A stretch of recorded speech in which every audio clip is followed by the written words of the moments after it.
Hello દોસ્તો, કેમ છો? મજામાં ને? ઇન્ડો આઈએસમાં આપ સૌનું સ્વાગત છે. આજનો આપણો પહેલો article central motor vehicle rules 1989ના બારામાં છે. જુઓ ન્યૂઝ શું છે. Union road transport and highway મિનિસ્ટ્રીએ સેન્ટ્રલ મોટર વ્હીકલ રૂલ્સ 1989માં રૂલ નંબર 93 છે, તો તેમાં અમેન્ડમેન્ટ નોટિફાઈ કર્યું છે. તો તમને ખબર હોવી જોઈએ કે આ રૂલ નંબર 93 શાની સાથે ડીલ કરે છે. તો રૂલ નંબર 93 જે પણ મોટર વ્હીકલ હોય તો તેનું ડાયમેન્શન શું હશે, તો તેની સાથે આ રૂલ નંબર 93 ડીલ કરે છે. અને અત્યારે સેન્ટ્રલ મોટર વ્હીકલ રૂલ્સ 1989માં અમેન્ડમેન્ટ થયા, તો આ અમેન્ડમેન્ટમાં ખાસ કરીને ઇન્ડિયાની અંદર જે પણ મોટર વ્હીકલ જોવા મળે છે તો તેનું ડાયમેન્શન શું હશે, તેના જે સ્ટાન્ડર્ડ છે તો તેને United nation economic commission for યુરોપના જે સ્ટાન્ડર્ડ છે તો તેના હિસાબથી જ હવે જે સ્ટાન્ડર્ડ છે તો તે નોટિફાઈ કરી દેવામાં આવ્યા છે. એટલે કે ઇન્ડિયાની અંદર જે પણ હવે મોટર વ્હીકલના ડાયમેન્શન હશે તો એ dimension united nation economic commission for યુરોપના જે પણ સ્ટાન્ડર્ડ છે તો તેના હિસાબથી જ આ સ્ટાન્ડર્ડને અત્યારે ઇન્ડિયામાં પણ લાગુ કરી દેવામાં આવ્યા છે. તો આ ફેક્ટ તમારે યાદ રાખવાનું છે. તમને ખબર હશે કે ઇન્ડિયાની અંદર અત્યારે જે આપણા જે પણ બાઇક હોય અથવા તો કારની અંદર એન્જિન તમે જોયા હશે તો એન્જિનની અંદર અત્યારે BS6 નોર્મ્સ છે તો તેને આપણે લાગુ કરી દીધા છે. આની પહેલાં આપણે BS4 જે નોર્મ્સ છે તો તેને ફોલો કરતા હતા. તો આ BS6 અને જે BS4 નોર્મ્સ છે ને તો તે પણ આપણે જે યુરો નોર્મ્સ છે, ઠીક છે, તો યુરો નોર્મ્સને ફોલો કરીને જ આ BS6 અને BS4 આપણે ફોલો કરેલા છે. તો આ પણ તમને ખબર હોવી જોઈએ. તો એ જ હિસાબથી અત્યારે જે ડાયમેન્શન છે ને, ડાયમેન્શન મોટર વ્હીકલના ડાયમેન્શન એટલે શું થાય, એની જે સાઇઝ છે, એનો વિસ્તાર છે, તો તે પણ આપણે United nation economic commission for યુરોપના જે સ્ટાન્ડર્ડ છે તો તેના હિસાબથી જ આપણે આ નોર્મ્સને અત્યારે ફોલો કરવાના છીએ, સ્ટાન્ડર્ડને ફોલો કરવાના છીએ. તો આ તમારે બેઝિક ઇન્ફોર્મેશન યાદ રાખવાની છે. અને હવે જો આ ડાયમેન્શનમાં જે ચેન્જ કરવામાં આવ્યો તો એનાથી બેનિફિટ શું થશે, તો જો બેનિફિટ તો એ થશે કે જે ઇન્ડિયાની અંદર જે લોજિસ્ટિક એફિશિયન્સી છે તો તેમાં શું થશે, વધારો થશે. હવે આ કઈ રીતે, તો જો ખાસ કરીને જ્યારે પણ મોટર વ્હીકલના જે ડાયમેન્શન છે તો તેમાં ચેન્જ કરવામાં આવે તો હવે શું થશે કે જે પણ પેસેન્જરની કેરિંગ કેપેસિટી હશે, માની લો કે આ એક બસ છે તો તેનું હવે ડાયમેન્શન ચેન્જ કરી દેવામાં આવ્યું, એનો વિસ્તાર ચેન્જ કરી દેવામાં આવ્યો. તો આ બસની જે કેરિંગ કેપેસિટી, માની લો કે આની અંદર પહેલાં 50 પેસેન્જર આવતા હતા તો હવે કેટલા આવશે, 60 પેસેન્જર આવશે. સમજી ગયા? એના સિવાય માની લો કે આ એક કન્ટેનર છે અથવા તો કોઈ એક ટ્રક છે, આની સાઇઝ આટલી છે. હવે એનું જો ડાયમેન્શન ચેન્જ કરી દેવામાં આવે, ટ્રક તો એનો એ જ રહેશે પરંતુ એની જો ડાયમેન્શન, એની જો સાઇઝ ચેન્જ કરી દેવામાં આવે તો આ ટ્રકની અંદર શું થશે કે જે આ ટ્રકની અંદર સામાન કેરી કરવાની, એટલે કે ગુડ્સ અને ગુડ્સને કેરી કરવાની જે કેપેસિટી છે તો તે શું વધી જશે, શું થશે, વધી જશે. સમજી ગયા? એટલે કે અત્યારે ઇન્ડિયાની અંદર જે પણ લોજિસ્ટિક એફિશિયન્સી છે તો તેમાં આ સ્ટાન્ડર્ડની અંદર ચેન્જીસ કરવાથી ઇન્ડિયાની લોજિસ્ટિક એફિશિયન્સીમાં શું થશે, વધારો થશે. અને પેસેન્જરની કેરિંગ કેપેસિટી, એના સિવાય જે ગુડ્સની કેરિંગ કેપેસિટી છે તો તેમાં શું થશે, વધારો થશે. તો આટલું મેં તમને બેઝિક ઇન્ફોર્મેશન કહી દીધી છે. હવે જો અત્યારે United nation economic commission four Europe ન્યૂઝમાં છે તો આપણી એક ફરજ બને છે કે આપણે આના વિશે ડિટેલમાં ઇન્ફોર્મેશન લઈએ, કારણ કે આપણે કોઈ તલાટીની તૈયારી કરવા બેઠા નથી. આપણે અહીંયા UPSC, GPSC અને સ્પીપા જેવી લેવલની પ્રિપેરેશન કરવા માટે બેઠા છીએ. તો તમને ખબર હોવી જોઈએ કે United nation economic commission four Europe શું છે, અને ત્યારે તમે એક્ઝામમાં કોઈ પણ પ્રકારનો ક્વેશ્ચન આવશે તો તમે ઇઝીલી એનો આન્સર આપી શકશો. તો જો ખાસ કરીને United nation economic commission four Europe છે તો તેને ક્યારે સેટઅપ કરવામાં આવ્યું હતું, 1947માં ભારત દેશ જ્યારે આઝાદ થયો તો ત્યારે આ united nation economic commission for યુરોપને સેટઅપ કરવામાં આવ્યું હતું. તો તમે ડાયરેક્ટલી એની સાથે લિંક કરી શકો છો. અને કોના દ્વારા સેટઅપ કરવામાં આવ્યું હતું, તો United nation economic and social council. જો તમને ખબર હશે, યુનાઇટેડ નેશનના મેઇનલી 6 ઓર્ગન છે અને આ 6 ઓર્ગનમાંથી એક ઓર્ગન છે United nation economic and social council. તો તેના દ્વારા આ જે United nation economic commission four Europe છે તો તેને સેટઅપ કરવામાં આવ્યું હતું. ક્યારે, 1947માં. અને જો ખાસ કરીને યુનાઇટેડ નેશનની 5 રિજનલ કમિશન છે, યુનાઇટેડ નેશનના 5 રિજનલ કમિશન છે. અને આ 5 રિજનલ કમિશનમાંથી એક જે કમિશન છે તો તે United nation commission four Europe છે, ઠીક છે, ઇકોનોમિક કમિશન ફોર યુરોપ છે. અને આનો મેજર એમ શું છે, તો જો મેજર એમ તો બહુ જ સિમ્પલ છે કે જે પેન યુરોપિયન જે રીજન છે, હવે પેન યુરોપિયન એટલે કે જે આખો યુરોપિયન કોન્ટિનેન્ટ છે તો તેની અંદર જે ઇકોનોમિક ઇન્ટિગ્રેશન છે, જે આર્થિક ઇન્ટિગ્રેશન છે તો તેને મજબૂત કરવું, તેને પ્રમોટ કરવું, આનો મેઇનલી મકસદ છે. અને જો આ બહુ જ બહુ જ ઇમ્પોર્ટન્ટ સ્ટેટમેન્ટ છે અને તમે ખાસ નોટિફાઈ કરજો આની અંદર કેટલા મેમ્બર છે, 56 મેમ્બર છે. હવે તમે કન્ફ્યુઝ ક્યાં થશો? જો યુપીએસસી તમને ક્વેશ્ચન આપશે ને તો કેવો ક્વેશ્ચન આપશે કે જે United nation economic commission four Europe છે તો તેની અંદર ફક્ત યુરોપની જ કન્ટ્રી મેમ્બર છે. તો અહીંયા તમને યુરોપ દેખાશે ને તો તમે એક્ઝામમાં થોડા એમ થશે કે હા ભાઈ અહીંયા યુરોપ લખ્યું છે તો મે બી યુરોપની જ બધી કન્ટ્રી મેમ્બર હોય તો તમને યુપીએસસી ફસાઈ દેશે. પણ એટલું તમારે ખાસ યાદ રાખવાનું છે કે આની અંદર યુરોપની પણ કન્ટ્રી મેમ્બર છે, નોર્થ અમેરિકાની કન્ટ્રીઝ પણ મેમ્બર છે અને એશિયાની કન્ટ્રીઝ પણ મેમ્બર છે. આ ખાસ તમારે નોટ ડાઉન કરવાનું છે. યુપીએસસી તમને ડાયરેક્ટ કન્ફ્યુઝ કરશે, આ મારું માનવું છે. અને આનું હેડક્વાર્ટર ક્યાં છે? તો જો સ્વિટ્ઝરલેન્ડના જીનેવામાં આનું હેડક્વાર્ટર આવેલું છે. તમને ખબર છે કે મોટા ભાગના જે હેડક્વાર્ટર છે યુનાઇટેડ નેશનના તો તે તમને સ્વિટ્ઝરલેન્ડના જીનેવામાં જોવા મળશે. તો આ પણ તમારે યાદ રાખવાનું છે કે જે United nation economic commission four Europe છે તો તેનું હેડક્વાર્ટર ક્યાં છે? તો સ્વિટ્ઝરલેન્ડના જીનેવામાં છે. તો આ બધું તમે નોટ ડાઉન કરજો, બહુ જ ઇમ્પોર્ટન્ટ છે. હવે હું તમને આજે એક ક્વેશ્ચન પૂછું છું. જો મને ક્વેશ્ચન પૂછવાની ખૂબ જ મજા આવે છે કારણ કે જે નિસર્ગ છે, એના સિવાય વાલા ધર્મેશ છે, માનસી વ્યાસ છે, માનસી આચાર્ય છે, એના સિવાય જે ભૂમિ છે, પછી હિમાંશુ છે જેનું જે બીજું નામ રાહી પણ છે. તો આ બધા લોકો એકદમ ડિટેલમાં આન્સર આપે છે અને મને ક્વેશ્ચન પૂછવાની ખૂબ જ મજા આવે છે. એના સિવાય જે ખાસ કરીને નૈના ચૌધરી છે તો તેના આન્સર પણ ખૂબ જ બેસ્ટ હોય છે. તો આ બધાથી શું થાય છે કે કહેવાય ને કે આમ એક વિડીયો બનાવવાનો ઉત્સાહ આવે છે. જો મેં તમને પહેલાં પણ કીધું છે કે આપણે જે વિડીયો ચાલે છે ને એ તમે લોકો જે પોતાનું પાર્ટિસિપેશન કરો છો એના ઉપરથી જ વિડીયો ચાલે છે. કારણ કે હું બાયલેટરલ કમ્યુનિકેશનમાં માનું છું.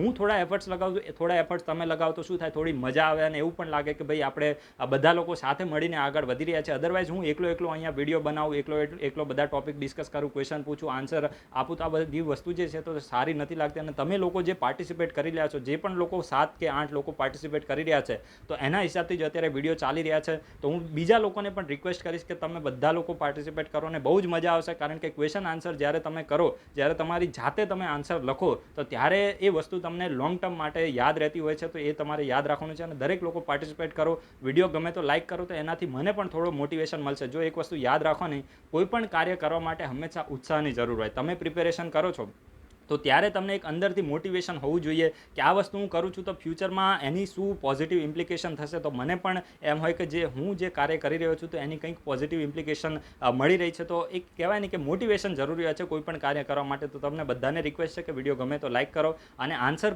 જે પણ ક્વેશ્ચન પૂછવામાં આવે તો એનો આન્સર આપવાનો જરૂર પ્રયત્ન કરો. ઠીક છે? બાકી આપણે કોઈ વધારે એક્સપેક્ટેશન રાખતા નથી. અને એક વસ્તુ એ પણ હું તમને કહી દઉં કે આ વિડીયોના ડિસ્ક્રિપ્શન બોક્સમાં ટેલિગ્રામ ચેનલ અને વોટ્સઅપ ગ્રુપની લિંક આપે છે. તો ખાસ કરીને તમે ત્યાં જોઈન થઈ જાઓ. કારણ કે ત્યાં જે વેરિયસ નોટિફિકેશન છે અને વિડીયોની જે નોટિફિકેશન છે તો તમને ડાયરેક્ટ મળી જાય. યુટ્યુબમાં શું થાય કે ઘણી બધી ચેનલો હોય તો તમને ક્યારે વિડીયો અપલોડ થાય એ ખબર રહેતી નથી. તો તમે ટેલિગ્રામમાં જોઈન થઈ જાઓ તો વધારે સારું. વોટ્સઅપમાં પણ તમે જોઈન થઈ શકો છો. એના પછી જે નેક્સ્ટ આર્ટિકલ છે ને તો તે ગાંધી કિંગ સ્કોલરલી એક્સચેન્જ ઇનિશિયેટિવના બારામાં છે. બહુ જ ઇમ્પોર્ટન્ટ છે. ઇન્ડિયા અને યુએસ, ઇન્ડો યુએસ રિલેશન વિશે તમારે મેન્સમાં કંઈ પણ લખવાનું આવે તો ત્યારે તમે આ વસ્તુ લખી શકો છો અને તમારો આન્સર બીજાથી અલગ થઈ જશે. તો અત્યારે જે ન્યૂઝ છે ને તો તે ગાંધી કિંગ, હવે આ જે કિંગ છે તો એ કોઈ બીજા કોઈ રાજા મહારાજાનું નામ નથી. જે માર્ટિન લુથર કિંગ જુનિયર હતા, તમે એમનું નામ પણ સાંભળ્યું હશે, માર્ટિન લુથર કિંગ જુનિયર. ઠીક છે? તો એમની અને જે મહાત્મા ગાંધીની જે લેગેસી છે તો તેને પ્રમોટ કરવા માટે યુએસની એક હાઉસ પેનલે, ખાસ કરીને જે ડેમોક્રેટિક પાર્ટી છે તો તેના એક મેમ્બર ઓફ પાર્લામેન્ટે ખાસ કરીને આ જે ઇનિશિયેટિવ છે તો આના માટેનો જે બિલ છે તો તે લાવ્યું છે. તો આ પણ તમારે યાદ રાખવાનું છે કે ગાંધી કિંગ સ્કોલરલી એક્સચેન્જ જે ઇનિશિયેટિવ છે તો તે કઈ કન્ટ્રીનો છે? તો યુએસઓનો છે. આ તમને યાદ રહી ગયું. અને અત્યારે ન્યૂઝમાં કેમ છે તો તે યુએસની એક હાઉસ પેનલના, ખાસ કરીને જે ડેમોક્રેટિક પાર્ટી છે તો તેના એક મેમ્બરે આ જે બિલ છે તો તે લાવ્યું છે અને આ જે બિલ છે તો તે યુએસના હાઉસમાંથી પાસ થયું છે. હવે આ જે બિલનો મેઇનલી મકસદ શું છે એ તમારે યાદ રાખવાનું છે. ક્વેશ્ચન અહીંયાથી આવશે. તો આપણા ઇન્ડિયાના જે મહાત્મા ગાંધી છે એના સિવાય જે માર્ટિન લુથર કિંગ જુનિયર છે તો આ બંનેની જે મહાન નેતાઓની જે લેગેસી છે તો તેને પ્રમોટ કરવા માટે આ જે ઇનિશિયેટિવ છે ગાંધી કિંગ સ્કોલરલી એક્સચેન્જ ઇનિશિયેટિવ તો તેને લોન્ચ કરવામાં આવ્યો છે. અને આના વિશેનું જે બિલ છે તો તે લાસ્ટ વીકમાં યુએસની જે હાઉસ છે તો ત્યાંથી પાસ પણ કરી દેવામાં આવ્યું છે. હવે જો ખાસ કરીને આમાં કરવામાં શું આવશે તો તે યુએસએ, એના સિવાય જે ઇન્ડિયા છે, યુએસએ અને ઇન્ડિયાના જે પણ સ્કોલર છે, સ્ટુડન્ટ છે તો દર વર્ષે શું કરવામાં આવશે, યુએસ અને ઇન્ડિયાના જે સ્ટુડન્ટ છે તો તેના આ બંને જે લીડર હતા તો તેમના જે થોટ છે, તેમની જે લેગેસી છે તો તેના વિશે એક એક્સચેન્જ પ્રોગ્રામ છે તો તેને દર વર્ષે શું કરવામાં આવશે, અરેન્જ કરવામાં આવશે. એના સિવાય ઇન્ડિયા અને યુએસએની જો યુએસએની સિવિલ રાઇટ મુવમેન્ટ છે, એના સિવાય ઇન્ડિયાની જે પણ ફ્રીડમ સ્ટ્રગલ છે તો તેમાં ગાંધીજીનું જે પણ કોન્ટ્રીબ્યુશન રહ્યું છે અને યુએસએની જે પણ સિવિલ રાઇટ મુવમેન્ટ થઈ તો તેમાં શું ખાસ કરીને જે પણ આ હિસ્ટોરિકલ પ્લેસ હશે તો ત્યાં ઇન્ડિયા અને યુએસએના જે સ્ટુડન્ટ છે તો તેને શું કરવામાં આવશે, હિસ્ટોરિક સાઇટ ઉપર શું કરવામાં આવશે, વિઝિટ કરવામાં આવશે. તો યાદ રાખવાનું છે. એના સિવાય ખાસ કરીને આ બિલમાં એવી પણ પ્રોવિઝન કરવામાં આવી છે કે ગાંધી કિંગ ગ્લોબલ એકેડેમી પણ એસ્ટાબ્લિશ કરવામાં આવશે. Gandhi king global academy establish કરવામાં આવશે. એના સિવાય બિલમાં બીજી એ પ્રોવિઝન છે કે Gandhi king development foundation establish કરવામાં આવશે. અને આ જે ગાંધી કિંગ ડેવલપમેન્ટ ફાઉન્ડેશન છે તો તે કોના દ્વારા એસ્ટાબ્લિશ કરવામાં આવશે? તો United state agency four international development, એના સિવાય ગવર્મેન્ટ ઓફ ઇન્ડિયા, આ બંને દ્વારા સાથે મળીને એક Gandhi king development foundation establish કરવામાં આવશે. તો આ બધા ફેક્ટ તમારે યાદ રાખવાનું છે. ડાયરેક્ટ ક્વેશ્ચન અહીંયાથી બની શકે છે. અને ઇન્ડો યુએસ રિલેશન વિશે મેન્સમાં તમારે કંઈ પણ લખવાનું આવે તો ત્યારે પણ તમે આ વસ્તુ કોટ કરી શકો છો કે ઇન્ડિયા અને યુએસએની ફ્રેન્ડશિપ કેટલી સારી છે. એના સિવાય આપણા જે હિસ્ટોરિક રિલેશન છે તો તેના વિશે પણ તમે આ વસ્તુ કોટ કરો તો તમારો જે આન્સર છે તો તે બીજાથી સારો થઈ જશે. હવે જો અહીંયા United state agency four international development ન્યૂઝમાં છે તો આજથી થોડા દિવસ પહેલાં જ આ USAID ન્યૂઝમાં હતું. શા માટે? તમને ખબર હશે કે જે એનર્જી એફિશિયન્સી સર્વિસીસ લિમિટેડ છે એના સિવાય USAID એનો ફૂલ ફોર્મ થાય છે United state agency four international development. તો આ બંને દ્વારા સાથે મળીને એક ઇનિશિયેટિવ લોન્ચ કરવામાં આવ્યો હતો. રેસ ઇનિશિયેટિવ હતો. તો તમને ખબર હોવી જોઈએ. તો વિડીયોના કમેન્ટ બોક્સમાં તમારે એ પણ કહેવાનું છે કે આ જે રેસ ઇનિશિયેટિવ છે ને તો આ રેસ ઇનિશિયેટિવ શાની માટે છે એ પણ તમારે કહેવાનું છે. અને મેઇનલી ઉપર જે ક્વેશ્ચન મારે તમારે પૂછવાનો હતો એ ક્વેશ્ચન પણ હું તમને પૂછી લઉં કે જે BS4 છે એના સિવાય જે BS6 નોર્મ્સ છે તો આ બંને વચ્ચે શું ડિફરન્સ છે? તો આ વિડીયોના કમેન્ટ બોક્સમાં તમારે કહેવાનું છે કે BS4 નોર્મ્સ અને BS6 નોર્મ્સ છે તો આ બંને વચ્ચે ડિફરન્સ શું છે. જો ખાસ કરીને તમને ખબર હશે કે જે PM 2.5 છે એના સિવાય PM 10 છે. આનું PMનું ફૂલ ફોર્મ થાય છે પર્ટિક્યુલેટ મેટર. ઠીક છે, પર્ટિક્યુલેટ મેટર. તો PM 10 છે. એના સિવાય જે સલ્ફર છે તો આ બધાના એમિશનમાં કંઈક ઘટાડો થવાનો છે BS6માં. તમને ખબર હશે કે ઇન્ડિયાએ જે BS5 છે ને BS5 તો ઇન્ડિયાએ આને સ્કીપ કરી દીધું છે અને ડાયરેક્ટલી ઇન્ડિયા BS4 થી ઇન્ડિયા BS6માં ગયું છે. તો આ પણ તમને ખબર હોવી જોઈએ. તો બંને વચ્ચેનો ડિફરન્સ તમારે કહેવાનો છે. હમણાં આપણે બીજી બધી વાર્તા કરવા ગયા એમાં હું તમને ક્વેશ્ચન પૂછવાનું જ ભૂલી ગયો. આવું ક્યારેક થઈ જાય, આપણું હ્યુમન માઇન્ડ છે. ઠીક છે, તો એ વિડીયોના કમેન્ટ બોક્સમાં તમારે આ બંને વચ્ચે ડિફરન્સ પણ કહેવાનો છે કે BS4 અને BS6 વચ્ચે શું ડિફરન્સ છે. એના સિવાય જે USAID અને એનર્જી એફિશિયન્સી સર્વિસીસ લિમિટેડે જે રેસ ઇનિશિયેટિવ લોન્ચ કર્યો છે તો આ રેસ ઇનિશિયેટિવ શાની માટે હતો એ પણ તમે આ વિડીયોના કમેન્ટ બોક્સમાં કહેશો તો વધારે સારું. એના પછી જે નેક્સ્ટ આર્ટિકલ છે તો તે ચાઇનાના બારામાં છે. જો ન્યૂઝ શું છે તમને ખબર છે કે જે હોંગકોંગ છે ને તો એક ચાઇનાનું સ્પેશિયલ એડમિનિસ્ટ્રેટિવ રીજન છે. હવે આની થોડી હિસ્ટ્રી હું તમને પહેલાં કહી દઉં, એના પછી આપણે ન્યૂઝ ઉપર આવીએ. તો તમને ખબર હશે કે 1997 સુધી, જો આ બહુ જ ઇમ્પોર્ટન્ટ છે, તમે યાદ રાખજો. હું તમને બેકગ્રાઉન્ડ પહેલાં કહું છું, એના પછી હું ન્યૂઝ ઉપર આવીશ. કારણ કે તમને જો બેકગ્રાઉન્ડ ખબર હશે ને તો તમે આસાનીથી તમે જે આર્ટિકલ છે તો તેને રિલેટ કરી શકશો. તો જો ખાસ કરીને 1997 સુધી જે હોંગકોંગ છે ને તો તે બ્રિટિશર્સની શું હતું? કોલોની હતું. યાદ રાખવાનું છે જેવી રીતે ઇન્ડિયા બ્રિટિશર્સની કોલોની હતું 1947 સુધી, તો એવી જ રીતે 1997 સુધી જે હોંગકોંગ છે તો તે બ્રિટિશર્સની શું હતી? કોલોની હતી. પરંતુ 1997માં બ્રિટિશર્સે જે હોંગકોંગ છે તો તે કોને હેન્ડઓવર કરી દીધું? તો ચાઇનાને હેન્ડઓવર કરી દીધું. ક્યારે? 1997માં. તો આ તમારે યાદ રાખવું છે કે 1997 સુધી હોંગકોંગ બ્રિટિશર્સની કોલોની હતું. એટલે કે હોંગકોંગ ઉપર કોનો કબજો હતો? તો બ્રિટિશર્સનો હતો. પરંતુ 1997માં બ્રિટિશર્સે હોંગકોંગને કોને આપી દીધું? તો ચાઇનાને આપી દીધું. પરંતુ શરત એવી રાખવામાં આવી કે 50 વર્ષ સુધી, આવનારા 50 વર્ષ સુધી જો હોંગકોંગ છે તો તેને શું આપવામાં આવશે? ફ્રીડમ આપવામાં આવશે. તમને ખબર છે કે જે ચાઇના છે ને તો ત્યાં ફ્રીડમ, ખાસ કરીને મીડિયા છે તો તેની ઉપર રિસ્ટ્રિક્શન હોય છે. એના સિવાય ચાઇનાની અંદર વન પાર્ટી રૂલ છે.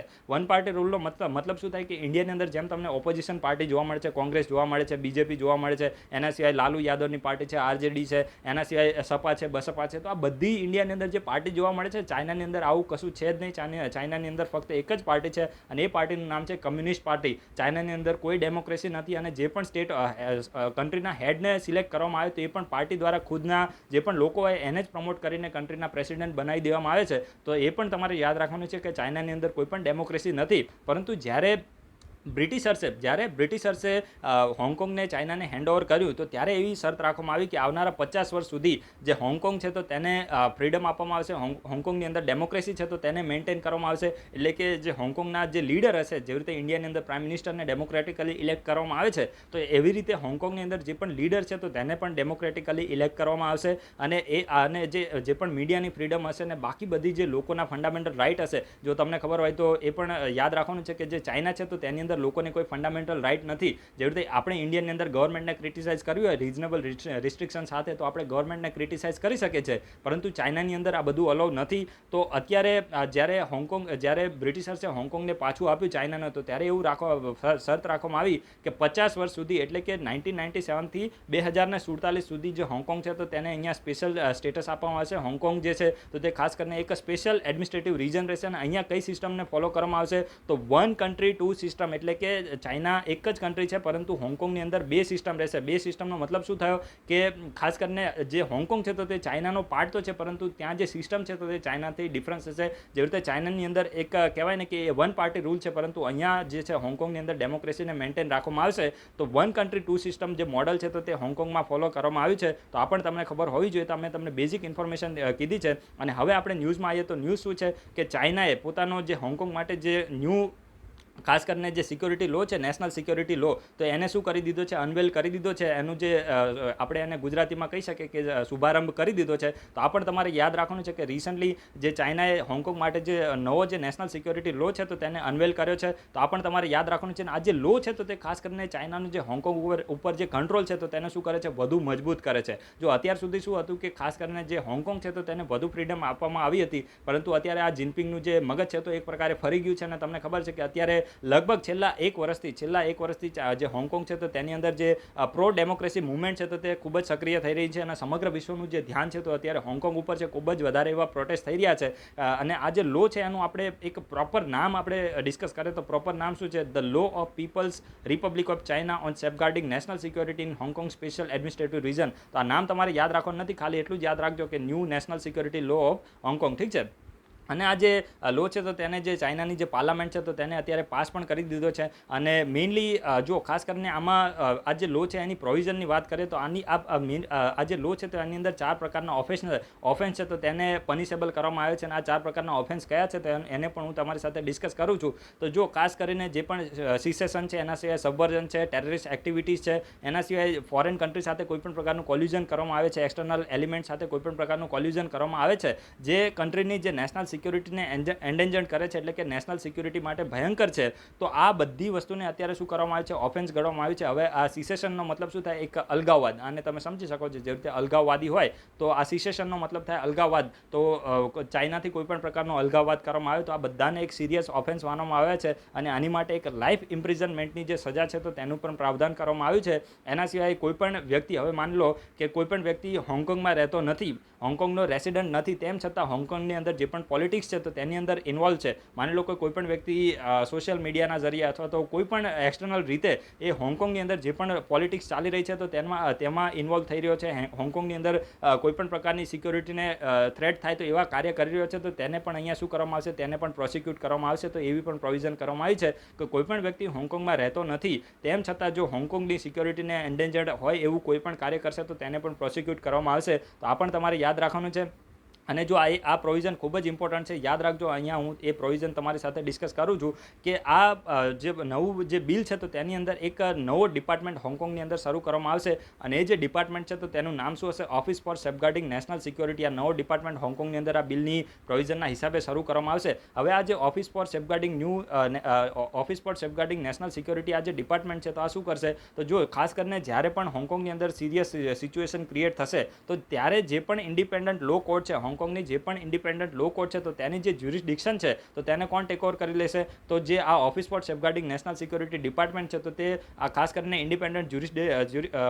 ઇન્ડિપેન્ડન્ટ લો કોર્ટ હશે તો તેની જ્યુરિસડિક્શનને શું કરી લેશે, ટેક ઓવર કરી લેશે. ક્યારે, જ્યારે હોંગકોંગની અંદર જે સિક્યોરિટી સિચ્યુએશન કેવી હશે, સિરિયસ હશે ત્યારે. સમજી ગયા? તો બેઝિક ઇન્ફોર્મેશન તમારે યાદ રાખવાની છે. જ્યારે પણ ટેક ઓવર કરી લેવામાં આવશે આ ડિપાર્ટમેન્ટ દ્વારા, ત્યારે જે પણ પ્રોસિક્યુટર હશે, એના સિવાય જે એજ્યુડિકેટર હશે, એજ્યુડિકેટરનો મતલબ શું થાય, જે પણ વ્યક્તિ ન્યાય કરતા હોય એને આપણે કહીએ છીએ એજ્યુડિકેટર. તો આ બધાને કોણ અપોઇન્ટ કરશે, તો એને મેઇનલેન્ડ ચાઇના દ્વારા, એટલે કે જે જિનપિંગનું ચાઇના છે તો તેના દ્વારા આ લોકોને અપોઇન્ટ કરવામાં આવશે. કોને, તો પ્રોસિક્યુટર અને એજ્યુડિકેટર. તો આ બંનેને જ્યારે પણ એમની ઇન્ડિપેન્ડન્ટ લો કોર્ટની જે જ્યુરિસડિક્શનને ટેક ઓવર કરી લેવામાં આવશે ત્યારે પ્રોસિક્યુટર અને એજ્યુડિકેટરને કોણ અપોઇન્ટ કરશે, તો મેઇનલેન્ડ ચાઇના દ્વારા તેમને અપોઇન્ટ કરવામાં આવશે. અને ત્યારે કયા લો અપ્લાય થશે, તો ચાઇનાના લો અપ્લાય થશે. તો આ બેઝિક ઇન્ફોર્મેશન તમારે યાદ રાખવાની છે. અને યુએસએ આ જે લો છે તો તેને એક ડ્રેકોનિયન લો કીધો છે.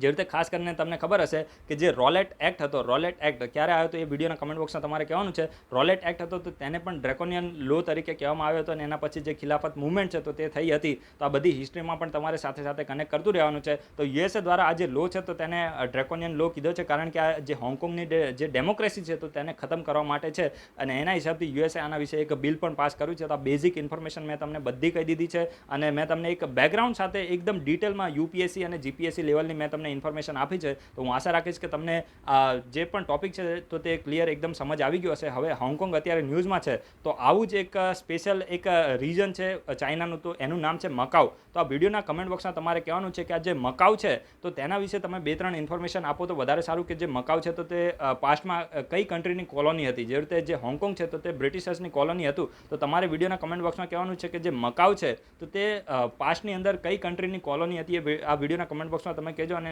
આસપાસના લોકેશન વિશે તમે થોડી જિયોગ્રાફિકલ ઇન્ફોર્મેશન આપશો તો વધારે સારું, કારણ કે તમારું પણ રિવિઝન થઈ જશે. ઠીક છે.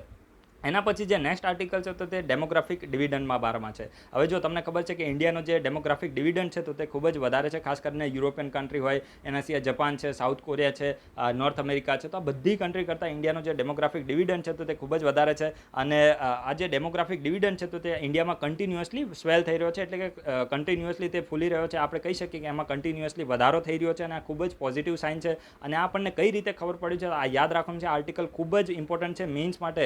મેઇન્સમાં તમારે કોઈ પણ ડેટા લખવાના હોય ઇન્ડિયાની પોપ્યુલેશન વિશે, તો ત્યારે તમે ખાસ કરીને આ જે આર્ટિકલ છે તો તેની એના જે પોઈન્ટ છે તો તેને કોડ કરશો તો તમારો આન્સર ખૂબ જ સારો થઈ શકે.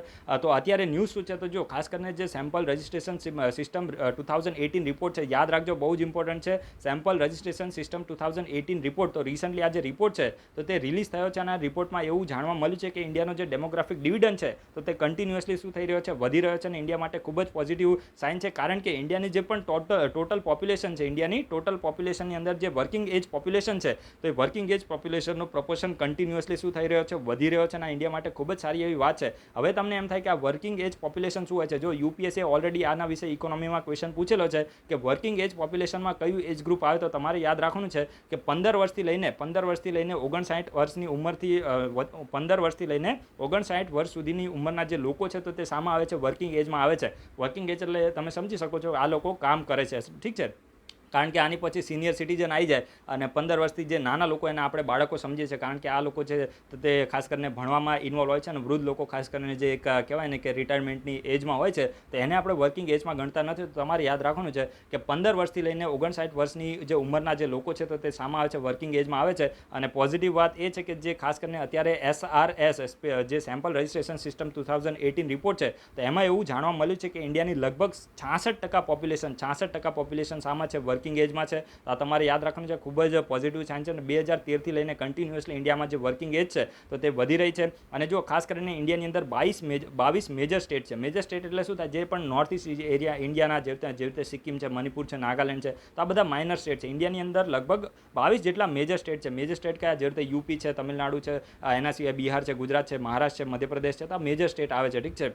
તો આ મેજર સ્ટેટ છે ને, તો ઇન્ડિયાની અંદર જે પણ વર્કિંગ એજ પોપ્યુલેશન છે તો તે ખાસ કરીને એમાંથી જે 2/3 જે પોપ્યુલેશન છે, તો આ 22 મેજર સ્ટેટમાં 12 એવા સ્ટેટ છે. જો હું એક વખત ફરીથી સ્ટેટમેન્ટ બોલું છું કે ઇન્ડિયાની અંદર ટોટલ 22 મેજર સ્ટેટ છે. હવે આ 22 મેજર સ્ટેટમાંથી 12 એવા મેજર સ્ટેટ છે, એની અંદર 2/3 જે વર્કિંગ એજ પોપ્યુલેશન છે તો તેનો સમાવેશ થાય છે. એટલે કે આ જે 22 સ્ટેટ છે, 12 સ્ટેટ છે, તો એમાં જે 2/3 એટલે કે 66% વર્કિંગ એજ પોપ્યુલેશન રહે છે. એનો મતલબ એ થયો કે બાકીના જે પણ 10 મેજર સ્ટેટ છે તો તેની અંદર લગભગ 33% વર્કિંગ એજ પોપ્યુલેશન છે.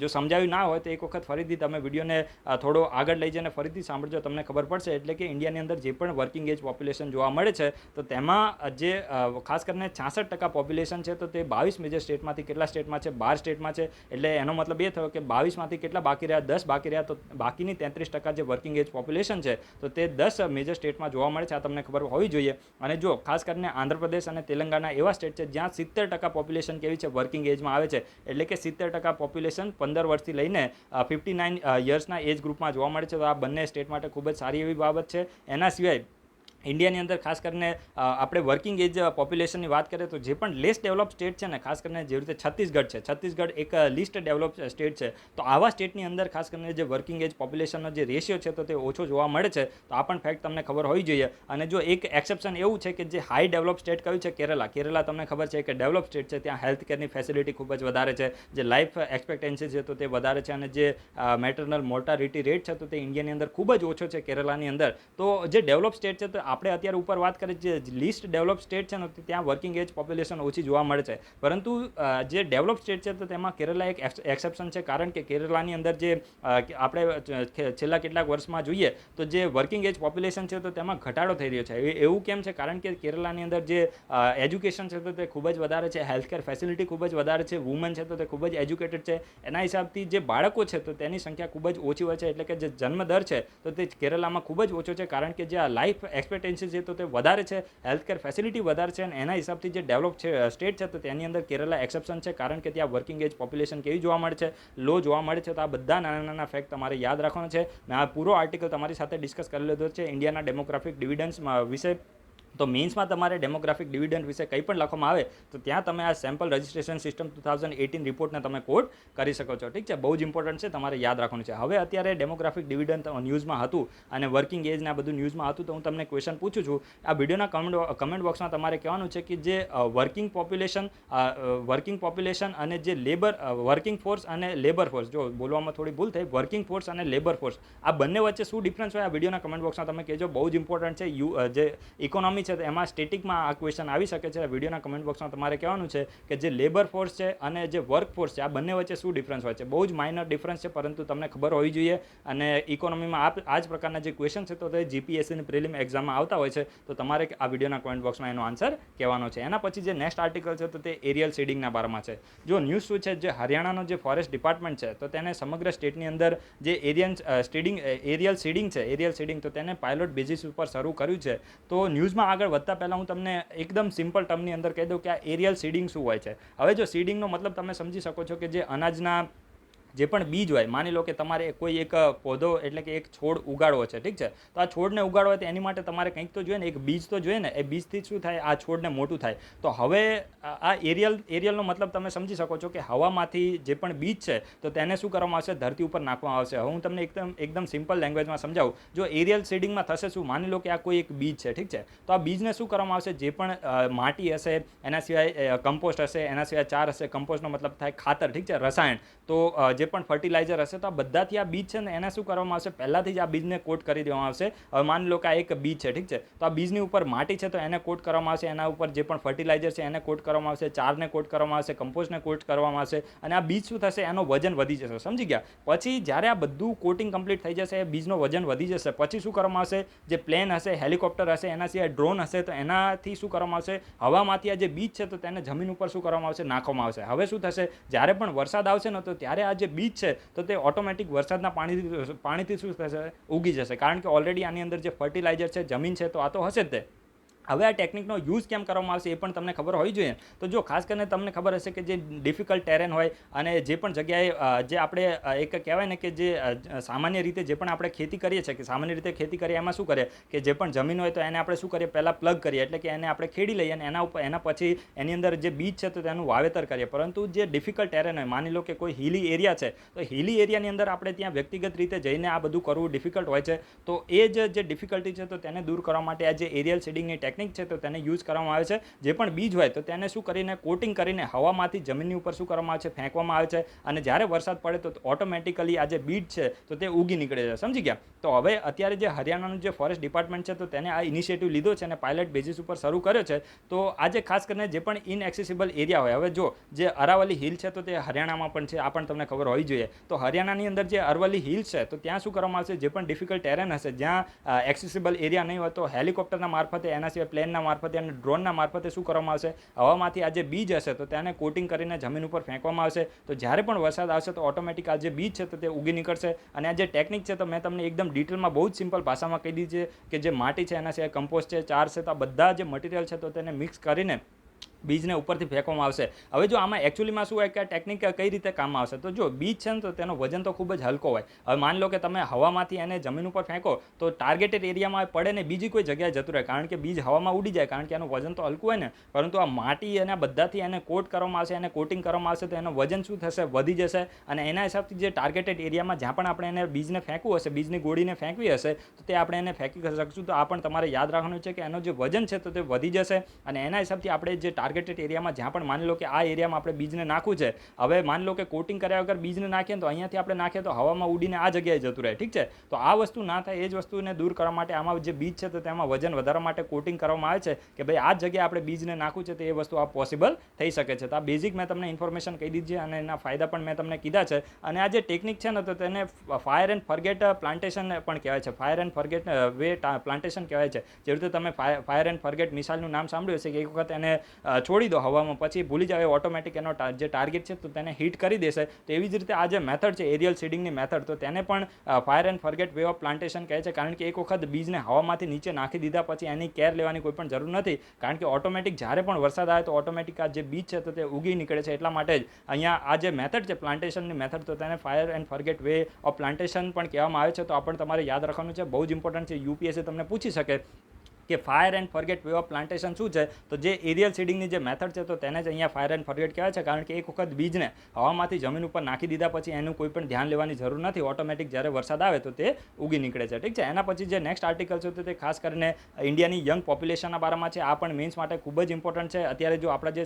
Registrar general of census commissioner છે તો તેને અત્યારે જે સેમ્પલ રજિસ્ટ્રેશન સિસ્ટમ 2018નો જે રિપોર્ટ છે તો તે રિપોર્ટને રિલીઝ કર્યો છે. અને આ જે રિપોર્ટ છે તો તેમાં ઇન્ડિયાની જે યંગ એજ પોપ્યુલેશન છે તો તેના વિશે ડેટા આપવામાં આવે છે. અને આ જે ડેટા છે તો તે ખૂબ જ સારા છે, કારણ કે ઇન્ડિયા માટે એક પોઝિટિવ સાઇન આપે છે. અને રિપોર્ટમાં એવું આપણને જાણવા મળ્યું છે કે લગભગ ઇન્ડિયાની મોટા ભાગની જે પોપ્યુલેશન છે તો તે 25 વર્ષથી વધુ ઉંમરની છે. આ તમારે યાદ રાખવાનું છે. અને ખાસ કરીને આ રિપોર્ટમાં પહેલી વખત એવું જાણવા મળ્યું છે કે જે ઇન્ડિયાની અડધા કરતાં એટલે કે 50% કરતાં વધુ જે પોપ્યુલેશન છે તો તે 25 વર્ષથી ઉંમરની વધુ 25 વર્ષ કરતાં વધુ ઉંમરની છે. એક વખત ફરીથી બોલું છું, આ રિપોર્ટમાં એવું જાણવા મળ્યું છે કે ઇન્ડિયાની જેટલી પણ ટોટલ પોપ્યુલેશન છે એમાંથી અડધા કરતાં ઇન્ડિયાની વધુ જે પોપ્યુલેશન છે તો તે 25 વર્ષ કરતાં વધુ ઉંમરની છે. અને આ જે 25 કરતાં વધુ ઉંમર છે તો તે કોઈ પણ જેન્ડર હોય, એટલે કે પુરુષ હોય કે સ્ત્રી હોય, અર્બન એરિયા હોય કે રૂરલ એરિયા હોય, આ એક ઇન જનરલ વાત છે. એટલે કે એક નેશનલ લેવલે 25 વર્ષ કરતાં વધુ ઉંમરના જે લોકો છે તો તે 50% કરતાં વધુ છે. આ ફેક્ટ તમને ખબર હોવી જોઈએ. અને આપણે ઓવરઓલ વાત કરીએ તો